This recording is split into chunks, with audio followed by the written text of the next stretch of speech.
কাজাখস্তানের আক্তাউ শহরের কাছে ৬৭ আরোহী নিয়ে আজারবাইজান এয়ারের একটি বিমান বিধ্বস্ত হয়েছে। এই ঘটনায় বহু মানুষ হতাহতের আশঙ্কা করা হচ্ছে।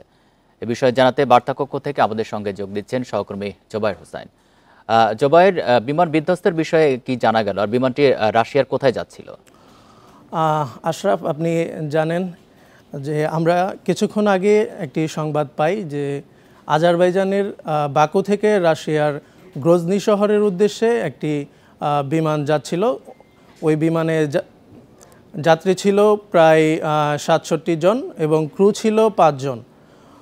তো বিমানটি দুর্ঘটনার শিকার হয় কাজাখস্তানের আক্তাউ শহরের কাছে গিয়ে।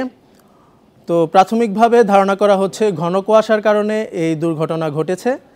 আরেকটি কারণ হিসেবে বলা হচ্ছে পাখির সাথে এই বিমানের সংঘর্ষ হয়েছে। তো এখন পর্যন্ত আমরা যেসব তথ্য পেয়েছি যে বিমানের ১২ জন যাত্রী বেঁচে আছে, আর আহতদের স্থানীয় হাসপাতালগুলোতে চিকিৎসা দেওয়া হচ্ছে। তো বার্তাকক্ষ থেকে জানাচ্ছিলেন সহকর্মী জোবায়ের হোসাইন।